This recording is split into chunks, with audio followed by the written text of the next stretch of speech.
pero, pero hay que ver objetivamente lo que sucedió en los primeros 2 días y luego hay que ver hacia atrás en las administraciones de Estados Unidos. Demócratas y republicanos son unos desgraciados los dos. O sea, no podemos decir que verdaderamente en el Partido Demócrata o en el Partido Republicano eventualmente pudiera existir una izquierda. Eso no puede pasar, no va a pasar. Los dos partidos están controlados por magnates que son los que hacen a los presidentes de Estados Unidos. Así que yo tendría mis cuidados viendo ya los 2 primeros días y yo revisé los datos hacia el gobierno de Clinton que me tocó conocer bastante bien. Y digo, no, pues Clinton era un desgraciado. casi 12 millones en sus 8 años.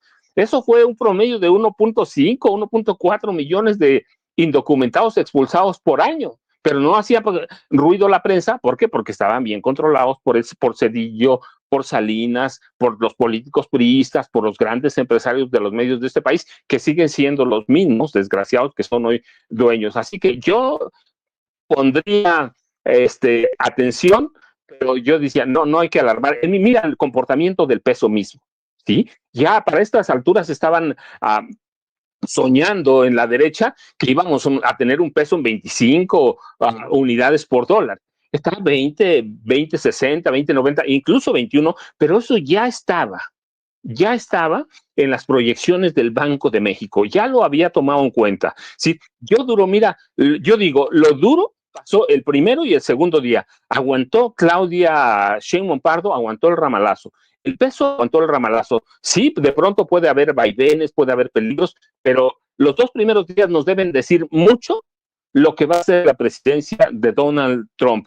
Un personaje estridente con locos atrás, de nacionalistas extremistas dictándole lo que debe hacer. Y eso tampoco pueden hacer todo. ¿Por qué? Y eso nos puede gustar o no, pero mucha de nuestra economía y de la economía de ellos está ligada a nosotros y a Canadá, Toño. Y es que pareciera que llegó Trump, junto con estos locos de los que tú hablas, Paco, a de verdad incendiar todo el país, ¿no? Y se planea por ahí, vamos contigo, Manuel, sobre tu opinión, que a lo mejor la siguiente tirada, cuando se empiecen a ver los efectos de precisamente pues la falta de inmigrantes para trabajar los campos, los restaurantes, las fábricas, las empacadoras, las pollerías, etcétera, las lecherías en Wisconsin, por ejemplo, cuando veamos la serie de problemáticas económicas que existen en cuanto a los intercambios con otros países, etcétera, lo que hará Trump es echarle la culpa a su predecesor, que no es una perita en dulce. A ese lo echaron por el excusado y se fue, pero así va a quedar, ¿no? El problema, Manuel, tal vez será en que, pues a lo mejor el público estadounidense que ya fue convencido de manera muy, muy ignorante por este tipejo para que votaran por él. El problema es si vuelven a votar por él en las elecciones de medio término. Pero bueno, ¿qué opinas de todo esto, de las deportaciones? ¿Qué opinas, querido Manuel? Sí, yo coincido mucho con lo que dice el maestro Paco Cruz. Realmente lo que va a buscar Donald Trump es hacer estridente y hacer muy mediáticamente visible el tema de las deportaciones, aunque haya habido otros presidentes como el caso de Bill Clinton que mencionaba, pero también el de Obama, que también tuvo un número muy importante de deportaciones durante su mandato y que no se habló tanto del tema, pero digamos sí lo va a buscar hacer muy estridente porque a final de cuentas además de las deportaciones, lo que busca Trump y el fascismo internacional, pues es movilizar a su base social a través del odio a los migrantes. Ese es realmente el proyecto fascista de nuestro tiempo. Lo vemos también con el AfD en Alemania, ahí donde Elon Musk ha sido muy, muy cercano al partido neonazi en Alemania. Ahí lo vemos con sus saludos neonazis en la toma de protesta de Trump. Y me parece que más allá del tema de las deportaciones, ese es uno de los principales obstáculos, ¿no? O sea, realmente como ya era fascista Trump desde 2016, eso lo tenemos muy, muy, muy claro quienes hemos seguido este asunto desde hace unos añitos, pero digamos, este grado de descaro, de nazismo con el que ya se están soltando el chongo en Estados Unidos, pues sí es preocupante, porque precisamente no son solo el tema de las deportaciones, sino cómo se van a dar estas deportaciones. Hay que recordar que en su primer mandato, eso sí hizo Donald Trump, fue por enjaular a niños en campos de concentración, hay por ejemplo en Eagle Pass, entre otros lugares, creando una tragedia humanitaria similar a lo que, o digamos, de las mismas proporciones de violaciones de derechos humanos que lo que ha ocurrido en lugares como Gaza, en Palestina, ¿no? Es decir, a muchos ya se les olvidó cómo se enjauló a niños como si fueran animales, en donde muchos de ellos fueron abusados sexualmente, fueron incluso contagiados por enfermedades de transmisión sexual, por funcionarios que trabajaban dentro de estos campos de concentración. No se les llama así en la prensa corporativa ni en la prensa hegemónica, pero eran campos de concentración, similares a los que en su momento instaló Hitler con los judíos en la Alemania nazi. Entonces, fíjense todas las paralelismos históricos que estamos viviendo con este repunte del fascismo y de los neonazis en Estados Unidos en la época de las redes sociodigitales. Ahora una de las mayores redes, en el caso de Twitter, ahora nombrada X, pues ya nada más le falta que vayan a hacerle un rediseño a la X y que le empiecen a poner otros, otros palitos a la X para convertirla en una esvástica al estilo del nazismo. Ya si estamos viendo al presidente no oficial, Elon Musk, saludando al estilo de Hitler, pues es evidente que hay una competencia en Estados Unidos entre algunos oligarcas, como el mismo Elon Musk, para competir por el título del Führer hoy en Estados Unidos. El otro, pues evidentemente es Donald Trump, con toda su bravuconería, que desde luego que hay muchas fintas en estos temas. Mucho de lo que dice lo hace más para tratar de movilizar a su base social y no necesariamente porque sean medidas efectivas. Por eso ahora lo vemos, por ejemplo, hablar menos del muro, que pues fue un absoluto y rotundo fracaso durante su administración. La vez pasada, en su primer mandato, no llegó a ningún lado el tema del muro. Todavía lo llega a manejar por ahí de repente como para que no se olvide en términos simbólicos, pero no pasó absolutamente nada con su famoso muro, a pesar de los recursos y de toda la propaganda que se hizo en su primer mandato. Entonces hay que tener, hay que tomarse con mucha cautela mucha de la bravuconería que suele escupir el fascista Donald Trump, porque digamos, a pesar de que revela mucho de sus intenciones, como el hecho de querer pues echarse el bolsillo Groenlandia, retomar el canal de Panamá y demás, pues hay mucha bravuconería de por medio, ¿no? Entonces también hay que dimensionarlo adecuadamente. Me parece que hasta el momento las respuestas que ha dado el gobierno mexicano con Claudia Sheinbaum no han sido pertinentes, tanto en el tono como en la manera en que ya se está desplegando pues todo un programa intenso de protección a los migrantes. Esto lamentablemente no va a impedir que muchos paisanos vayan a ser deportados o vayan a ser vulnerados sus derechos, pero digamos es una estrategia de contención. A mí la parte que más me preocupa pues es precisamente el tema de la violencia en México. ¿Hasta qué grado?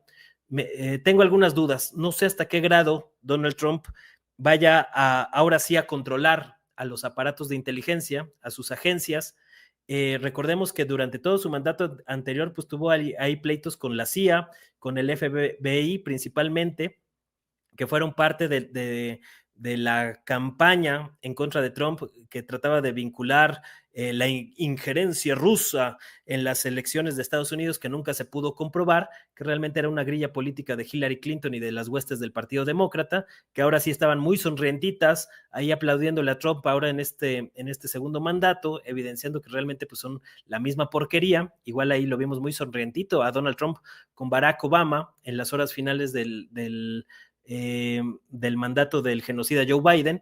Entonces, hay que tomarse las cosas con cautela, pero sí me preocupa este tema, por ejemplo, del embajador, que ha pasado ahí un poco subrepticio, el embajador Ronald Johnson, boina verde, agente de la CIA, experto en operaciones encubiertas y en balcanización, como ocurrió con el tema del Salvador, donde también le abrieron las puertas. Yo creo que debería ser un perfil que debe ser rechazado por el gobierno mexicano, nada más por el currículum del tipo. Sería dejar un buen precedente en la relación bilateral entre México y Estados Unidos, a pesar de que se moleste allá el anaranjado Donald Trump, pero dudo que lo vayan a llevar a cabo. Sin embargo, creo que este es uno de los principales flancos que tiene abierto el gobierno mexicano. Ya ha dejado muy claro la administración de Sheinbaum que cada vez que México se ha presionado con la crisis del fentanilo y los cárteles de la droga, considerados como terroristas, etcétera, etcétera, van a responder con el tema del envío de armas. Sin embargo, ya hay algunas señales, y yo vi por ahí algunas notas que estaba tratando de posicionar el facho Carlos Loret de Mola, que ya sabemos para qué intereses trabaja, y estaban tratando de darle la vuelta a la tortilla con el tema también de las armas, diciendo que el gobierno de Estados Unidos y sus agencias ya tienen identificadas 5 rutas por las cuales los cárteles de la droga en México trafican armas de Estados Unidos hacia México, ¿no? Es decir, le van a tratar de dar la vuelta también al tema de las armas para tratar de controlar la agenda en términos mediáticos. Y esa me parece que también debe ser un tema que se debe de tener entre ceja y ceja. Yo no descarto que vaya a haber crímenes de alto impacto, explosiones, coches bomba, como los que ya empezamos a ver en Guanajuato y en Sinaloa en los últimos meses. No descarto que vaya a haber más actos de esta índole para tratar de alimentar el tema del terrorismo, y por eso creo que México tiene que tener mucho cuidado con esas operaciones encubiertas de las agencias estadounidenses. Pues todavía seguimos padeciendo la violencia que detonaron en Sinaloa con la captura de Ismael Mayo Zambada. Entonces creo que ese es uno de los principales focos de riesgo que tiene México, más allá de todo el tema comercial, y que hay que estar muy atentos a esa situación y ver cómo contrarrestar muchas de estas operaciones encubiertas. No es la primera operación encubierta que realizan las agencias. Ahí está la masacre de Allende en Coahuila, donde los Zetas arrasaron prácticamente todo un pueblo en uno de los episodios más violentos y cruentos de la dichosa guerra o la famosa guerra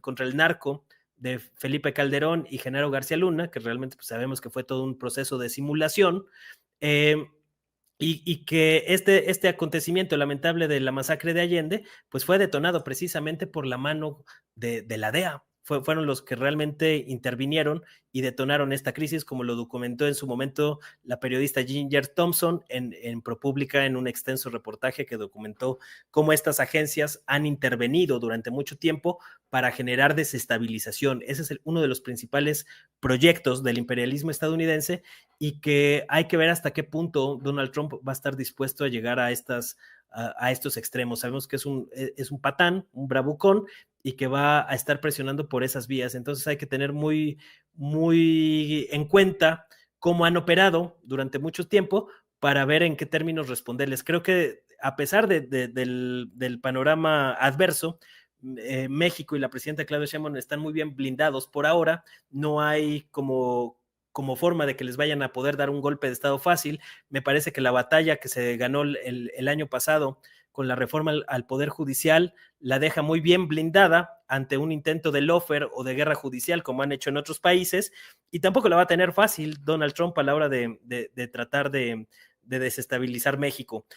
Habrá que ver hasta qué punto está dispuesto a llegar en este plan, pero si lo llega a intentar tampoco la va a tener del todo fácil. Entonces se le puede complicar, y sobre todo porque si se activa la raíz cultural en México, se activa la raíz histórica, se logra detonar un proceso de enojo entre los 40 millones de mexicanos y sus descendentes que están viviendo actualmente en Estados Unidos, pues va a tener una crisis más dentro de Estados Unidos, además de la que ya tiene, porque recordemos, tuvo 2 atentados durante su campaña política, al menos hasta donde sabemos, y hubo otros 2 atentados con una muy clara señal, el de la Torre de Trump ahí en Las Vegas, del que se habla poco hoy en la prensa corporativa, y el atentado en Luisiana, que digamos están vinculados, y él lo sabe perfectamente porque tiene al enemigo dentro. Entonces tampoco es que le convenga ni le vaya a ser muy fácil detonar procesos de esta índole, pero sí es preocupante pues cómo el fascismo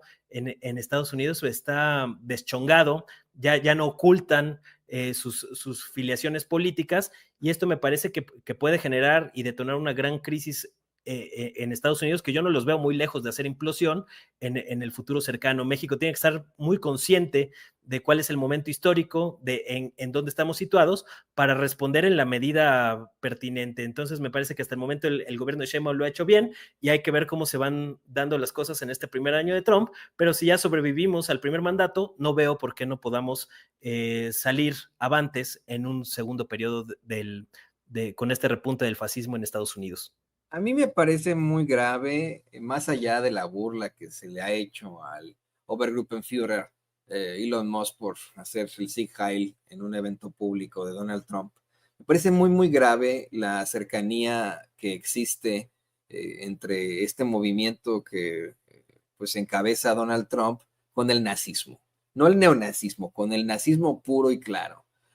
Como bien lo mencionaba Manuel, efectivamente fueron campos de concentración en donde metieron a esos niños. Antes de que se diera esta tragedia humana que fue el genocidio, que es el genocidio perpetrado por el Estado de Israel en la Franja de Gaza al pueblo palestino, que viéramos niños descabezados, mutilados, asesinados, que viéramos el infierno en esta tierra